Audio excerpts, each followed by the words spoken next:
Some of the problems that that you have due for your homework involve solving a problem like the following. We take something like 300 grams of water at some particular temperature. Let's say that temperature is just 0 degrees Celsius, something rather simple. And in that 300 grams of water, we're going to immerse a chunk of lead. Let's say we have a piece of lead that is 25 grams, and it initially is at something below the melting point of lead, preferably, because we don't want molten lead, but let's say something like 150 degrees Celsius. And so we have essentially what is a cup of some type, and we're going to place this shot into this cup. And one thing that you might even encounter in your problem is that they say, well, this is in a container, and the container is also made of lead. I think that there's a problem that asks you, it doesn't tell you what the substance is, and it asks you to find what the specific heat capacity is. But let's just say for this problem we have some water here, and we're going to put our shot into this cup full of water. And it may even be that we have a cup, right, that has some type of lid, and this cup is also made of lead, and it has a mass of, let's say, 100 grams of lead that also happens to be initially at the same temperature of the water before we put the shot in, and it was also at 0 degrees Celsius.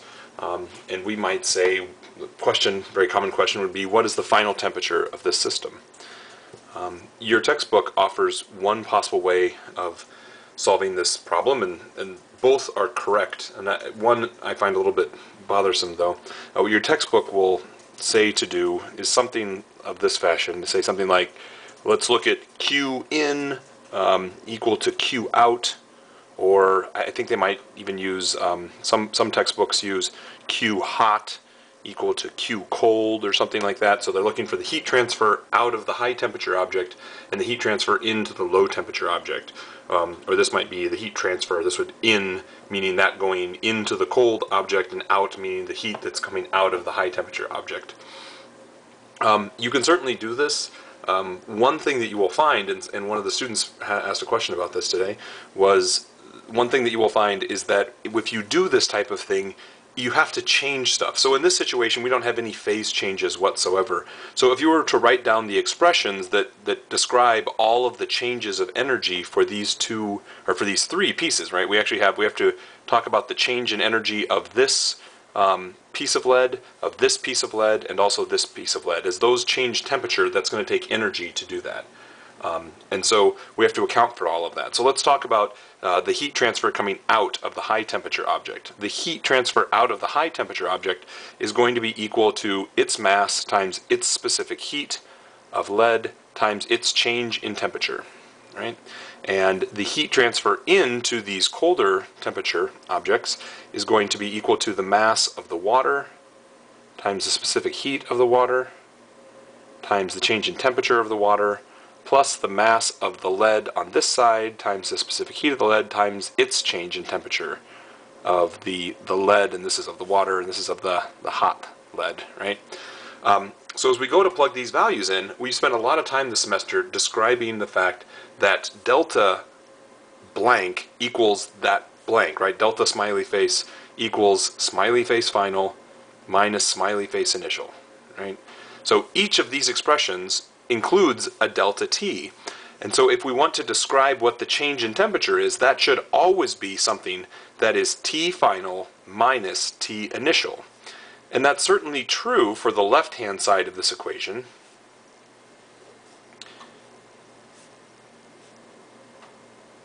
It's PB, right, is lead, times that, which is T final, T final minus T initial, where final is going to be the final temperature that we don't know, and the initial temperature for each of these is going to be 0 degrees Celsius.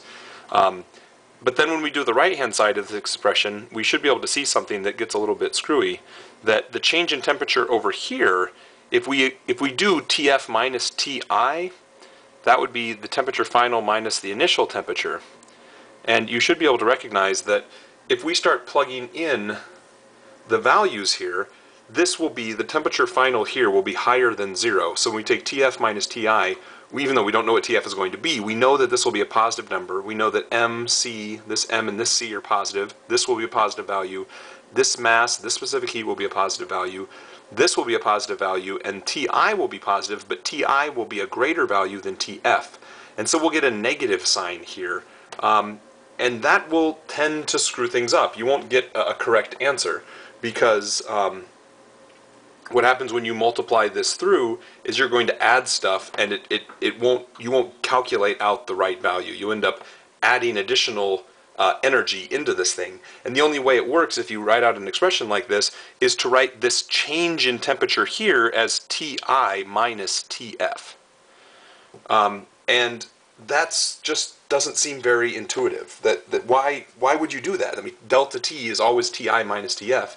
And the reason being is that because you start off writing this type of an expression, that heat out equals the heat in, that tends to get a little bit messed up, because basically what you're saying is you're introducing a negative sign in here, because this starts off by saying the heat into something minus the heat out of something is going to be equal to 0, and by giving that negative sign, you're effectively switching the sign of this, of at least of one of these sides of the delta T, without really explicitly stating so. So instead of writing it out like that, what I would advocate that you do is simply write out an expression similar to what we did before for calorimetry problems, where we talk about the net heat transfer being equal to 0. That's simply saying we don't lose any heat out of the system. It all stays inside. And then we simply sum up all the heat transfers. So we do the same thing before. We have the heat transfer from the water, plus the heat transfer from the lead that's cold, plus the heat transfer to the lead that's hot. And we're going to sum all of those things up, and that's going to equal 0.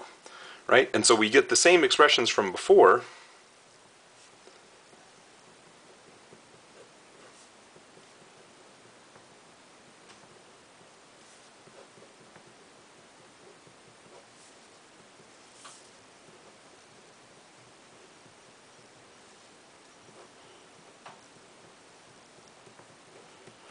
we can simply just write those down. Where this T final is the thing that we don't know, the T initial here is the 0 degrees Celsius, and here the initial temperature is 150 degrees Celsius, right? So this Ti means something different for this, the hot, the T initial, we can put like an H or something. Let us know that this is the high temperature and not the initial temperature of the low stuff. But now when we go to solve this expression, we can see that all of these will be positive quantities. We multiply this through and we add something additional, and everything will work out so that we don't have to account for this. We didn't screw anything up, right? We didn't introduce this extra negative sign that we did by writing it out in this way, and then we didn't have to, by not introducing that extra negative sign, we don't have to make up this bizarre non-delta T value, right? We don't have to take Ti minus Tf, because that doesn't make sense. We can simply write it out like this. We're not introducing extra negative signs, and everything works out just fine. So that's what I would strongly suggest that you try doing as you approach a couple of those calorimetry problems for today.